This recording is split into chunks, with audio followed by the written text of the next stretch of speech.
নিত্য নতুন আয়োজনে আল হেরা বাংলা ওয়াজ। এক সাহাবী আরেক সাহাবীকে বলছে, দুইজন মিলে পরামর্শে বসেছে যুদ্ধের ময়দানে, যে আমাদের কি করা উচিত বা আমরা কে কি বীরত্ব দেখাবো। একজন বলছে, শোনো, আমার চাওয়া একটাই, আমারও তো ভাই 20,000 দরকার নাই, অত বিজয় আনারও আমার দরকার নেই, আমার চাওয়া শুধু একটাই, এই ময়দানে যদি কাফেরের আঘাতে আমার জান চলেও যায়, হাসরের ময়দানে নবী তো জানিয়েছেন যার মরণ যেভাবে তার হাসরও সেভাবে। এটা জানেন তো আপনারা? যার মরণ যেভাবে তার হাসরও সেভাবে। মরণ যদি হয় পাপিষ্ঠ অবস্থায়, হাসরে উঠবেন পাপিষ্ঠ অবস্থায়। মরণ যদি হয় উত্তম রূপে, হাসরের ময়দানে আল্লাহ উঠাবেন উত্তম রূপে। এজন্য যারা অপেক্ষায় আছেন কিছুকাল পর ভালো হবেন, তারা নিজের মৃত্যু কবে হবে এটা আল্লাহর থেকে জেনে নিয়েন।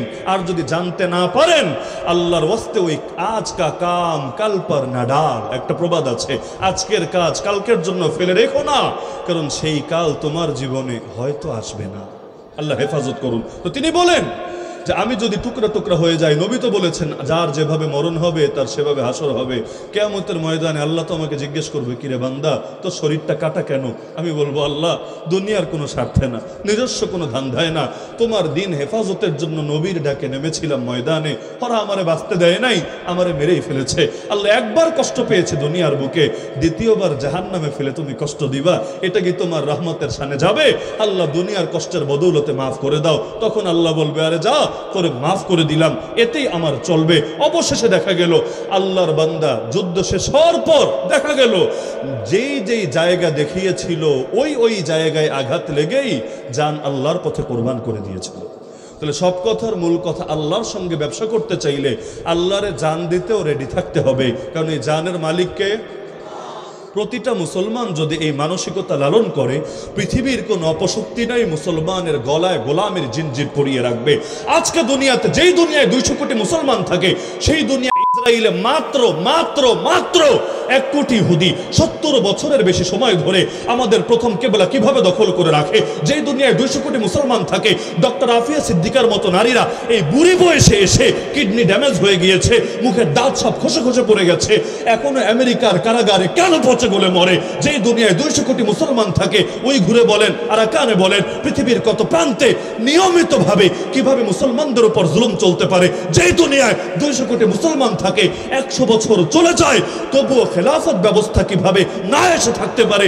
যেই দুনিয়ায় 200 কোটি মুসলমান থাকে, ওই দুনিয়ায় কিভাবে আলেম ওলামাদেরকে দেশে দেশে ধরে ধরে কারাগারের অন্ধকার প্রকোষ্ঠে নিক্ষেপ করে রাখে। এরপর কেউ বের হয় লাশ হয়ে, আর কাউকে পেটের মধ্যে গরুর রশি লাগিয়ে, হাতে হাত করা পরিয়ে, মাথায় হেলমেট লাগিয়ে নিকৃষ্ট অপরাধীর মতো হাজির করে বিচারকদের সামনে। এই সব কিছু হচ্ছে সির্ফ এই কারণে, মুসলমান নিজেদের জান বিক্রি করতে এখন আর রাজি না আল্লাহর কাছে। এখন তার আল্লাহর কাছে যেতে চায় না, আল্লাহর কাছে ফিরতে চায় না।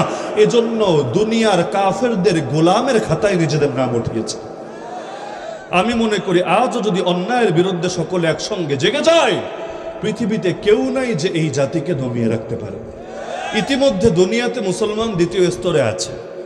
সবচাইতে বেশি মানুষ পৃথিবীতে খ্রিস্টান ধর্মের 220 কোটি প্লাস। 2 নম্বরেই আছে ইসলাম ধর্মের 200 কোটি প্লাস। আর বাকি ধর্ম যা আছে সব সিরিয়ালে পরে পরে। ইহুদি তো ভাই হাতে গোনা কয়টা, আর নাস্তিক ওইগুলোও সারা দুনিয়া মিলে কয়টা। মুসলমান 200 কোটি ছাড়িয়েছে, এবং পশ্চিমা গবেষকরাই বলছে যেভাবে মুসলমানের বাম্পার ফলন হচ্ছে, ভালোই আলহামদুলিল্লাহ, 2 দিকেই হচ্ছে। 1 নম্বরে মুসলমানের ঘরে যারা তৈরি হচ্ছে অধিকাংশ মুসলমানই হচ্ছে, গুটি কয়েক বাদে, কারণ ধান ছানলে ওই কিছু তো থাকবেই, ডিস্টার্ব বের হবে মুসলমানের ঘর থেকে। বাংলাদেশে যে নাস্তিকগুলো আছে বেশিরভাগ তো মুসলমানের ঘর থেকে এসেছে। এমনকি এই যে সমকামিতার দাবি নিয়ে, নাউজুবিল্লাহ, রুচির কতটুকু অধপতন হতে পারে। সমকামিতার দাবি নিয়ে, সমলিঙ্গের বিয়ের দাবি নিয়ে ঢাকায় এখনো পর্যন্ত অনশন চলছে। মানে আজীব এক কাজ। পাগলের রাজ্যে সবাই যেন পাগল হতে হবে। আরে কেউ ছেলে হয়ে নিজেরও যদি তার কাছে মেয়ে মনে হয়, এটা তো তার ভাই মানসিক রোগ, স্বাভাবিক ব্যাপার না? অনেকে আছে তার কাছে মনে হয় আমি বাংলাদেশের প্রেসিডেন্ট, অথচ সে এলাকার ল্যাংডা পাগল। এরকম কেউ যদি নিজের দাবি করে চিনো সামারে আমি বাংলাদেশের প্রেসিডেন্ট, সবাই বলবে চল তোর জন্য পাবনায় সিট বুকিং দেওয়া আছে, স্বাভাবিক ব্যাপার। তাহলে এখন নিজেকে একজন সাধারণ মানুষ যদি প্রেসিডেন্ট মনে হলে এটারে পাগলামি মনে হয়, তাহলে আল্লাহ যাকে সবকিছু ঠিকঠাক দিয়েই পাঠিয়েছে ওর যদি নিজের মাইয়া মাইয়া মনে হয়, এইটারে কি মানসিক রোগ বলা হয় না? তো কেউ যদি মানসিক রোগী হয় তার ব্যাপারে করণীয় কি? চিকিৎসার ব্যবস্থা করা। আমি তো এটাই বুঝি, চিকিৎসার ব্যবস্থা করা। এমনকি পয়সা না থাকলে প্রয়োজনে অন্যদের থেকে হেল্প নিয়ে, সাহায্য নিয়ে, চাঁদা নিয়ে হলেও ওর চিকিৎসার ব্যবস্থা করা, এটাই তো স্বাভাবিক ব্যাপার।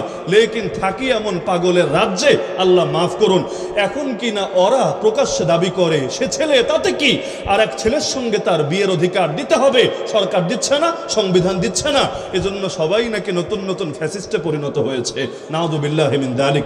অথচ এই আকাম যদি দেশে শুরু হয়, ওই যে ডেড সি, গুগলে সার্চ করলেও দেখবেন লূত আলাইহিস সালামের জাতিকে এই সমকামিতার জন্য আল্লাহ এমনভাবে ধ্বংস করেছেন, আজও মৃত সাগর হয়ে আছে। এই জালেমরা চাচ্ছে সোনার বাংলাদেশকেও এভাবে আল্লাহর গজবের আখড়ায় পরিণত করতে। এমনি তো গজবের সব রাস্তা খুলে রেখেছি। বাংলাদেশের অর্থনীতি দাঁড়িয়ে আছে সুদের উপর, কোনো সন্দেহ আছে? সুদ সুদ সুদ সুদ মানে আল্লাহর বিরুদ্ধে যুদ্ধ। সূরা বাকারায় আল্লাহ স্পষ্ট জানিয়েছেন, তাহলে কোন দেশের অর্থনীতি যদি সুদের উপর দাঁড়িয়ে থাকে, ওই দেশ যে এখনো টিকে আছে, এটা আল্লাহর দয়া, আল্লাহর মায়া, আল্লাহর ভালোবাসা ছাড়া কিচ্ছু না। পাপ তো পাপ, যেই দেশে বেশ্যাখানা লাইসেন্স দিয়ে বেশ্যাখানা চলে এবং এগুলোর বিপক্ষে কেউ কথা বললে তারে নিয়ে উল্টা জেলে ভরে ছাড়ে, ওই দেশে যে এখনো গণ আযাব আর গজব আসেনি আল্লাহর পক্ষ থেকে, এটাই তো আল্লাহর রহমত ছাড়া কিছু না। যেই দেশে আরে ঘরের মধ্যে যদি ছবি থাকে, ছবি, অন্য কিছু না, জাস্ট ছবি প্রিন্ট করে টানিয়ে রেখেছে, তাহলেই নবী জানিয়েছেন ওই ঘরে ফেরেশতা যায় না। কোন ফেরেশতা? এটা আবার ক্লিয়ার থাকা দরকার। কোন ফেরেশতা? রহমতের ফেরেশতা। বলবেন ক্লিয়ার কেন থাকা দরকার? দারুল উলুম দেওবন্দের প্রতিষ্ঠাতা মুহতামিম ছিলেন কাসিমুল উলুম ওয়াল খায়রাত কাসিম নানুতুবি রাহমাতুল্লাহ আলাইহি। তার কাছে এক হিন্দু ভদ্রলোক এসেছে, হাতে একটা কুত্তার রশি, মানে কুত্তা বাঁধা, সেই রশি হাতে ধরে তার কাছে এসেছে। এসে বলে, হ্যাঁ মোল্লা হুজুর শোনেন, আপনার সাথে কথা আছে। কথা হলো, আপনারা তো হাদিস শোনান, আপনাদের নবীজি নাকি বলেছে, আর আমি জানি নবীরা তো সত্যই বলে, সেটা কি? যেই ঘরে ছবি থাকে বা কুকুর থাকে, যেই ঘরের ভেতরে ছবি থাকে বা কুকুর থাকে, সেই ঘরে ফেরেশতা আসে না। আজরাইলও তো একটা ফেরেশতা, তা আমার ঘরে ছবি কেন? মূর্তিই আছে, আর বাইরে বের হলেও কুত্তাটা রাখি সাথে সাথে, আজরাইল আসবে কোন দিক দিয়ে? আসার তো জায়গাই নাই। এখন বাই চান্স যদি চলেই আসে, লোকে বুঝে ফেলবে আপনাদের ধর্মে ভুল আছে, আর যদি না আসে লাভই লাভ, আমি অমর হয়ে থাকবো চিরকাল এই দুনিয়াতে, দুইটাই তো লাভ। কাসিম নানুতুবি রাহমাতুল্লাহ বুঝলেন, এই পাগল রে ওই অত দলিল আয়াত হাদিস শুনে লাভ নাই, ওরে যুক্তির জবাবে পাল্টা যুক্তি দিলেও ভালো বুঝবে। তিনি বললেন, তোমাদের এলাকায় কি কুত্তা টুত্তা মরে?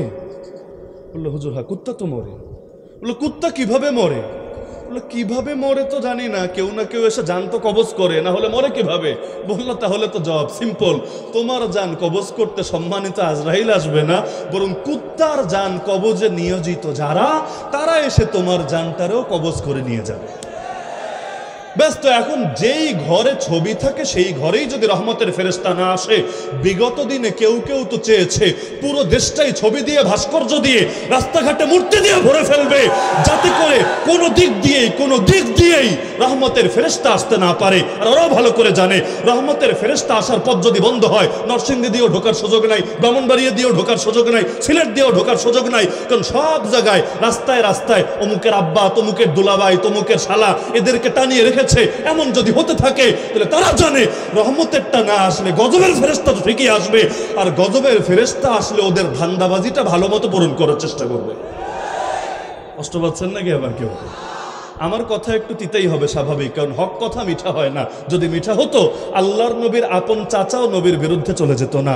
আবুল আহাব নবীর জন্মে খুশি হয়ে নিজের কোটি টাকার দাসীরে আজাদ করেছে। ওই দাসী এখন মার্কেটে থাকলে কোটি টাকার কম দাম হতো না।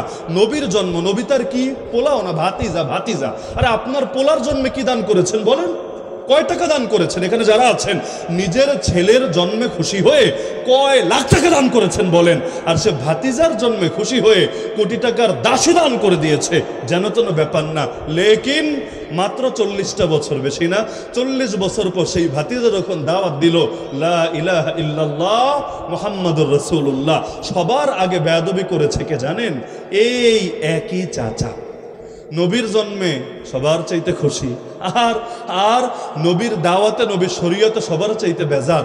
যতবার আবু লাহাবের স্মৃতি আমার মনে পড়ে, ততবার এই কথাটাও আমার মনে পড়ে। এই যে বাংলাদেশে রবিউল আউয়াল গেল না গত মাসে রবিউল আউয়াল যায় নাই, এমন এমন নেতাও নবীর জন্মদিনের শুভেচ্ছা জানিয়েছে 12 রবিউল আউয়ালের 1-2 দিন আগেই, কারণ শুভেচ্ছা তো একটু আগেই দিতে হয়।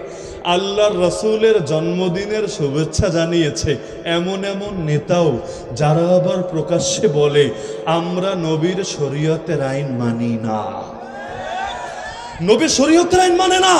লেকিন নবীর জন্মদিন উপলক্ষে জাতিরে হাই হ্যালো দিতে বড় মজা। এদের মধ্যে আর আবু লাহাবের মধ্যে কোনো পার্থক্য আমার নজরে ধরা পড়ে না। নবীকে ভালোবাসার দাবি হলো নবীর শরীয়ত মানা, তাই না? আদর্শ যদি না মানে তাহলে ব্যক্তির জন্মদিন আর মৃত্যুদিনে খুশি দেখায় কোনো লাভ আছে? এটা তো ফাইজলামি রে ভাই, ফাইজলামি। যে যাকে মহব্বত করে সে তাকে অনুসরণ করে। অনুসরণ ছাড়া কেউ যদি মহব্বতের দাবি করে তাহলে তো কাদিয়ানীদেরও জান্নাতের টিকিট দেওয়া লাগবে। কাদিয়ানীরাও তো দাবি করে ওরা আল্লাহরে ভালোবাসে, ওরা নবীরে ভালোবাসে। কাদিয়ানীদের আলাদা কালেমা নাই, ওরাও বলে লা ইলাহা ইল্লাল্লাহ মুহাম্মাদুর রাসূলুল্লাহ। ওদের ধর্মগ্রন্থের নাম, ওরা বলে কোরআন, সবই তো ঠিক আছে। তো জাহান্নামী বলেন কেন, কাফের বলেন কেন? বলি তো এ কারণে, কাজের সাথে কথার যদি মিল না থাকে ওইটারই আস্ত মুনাফিক বলে।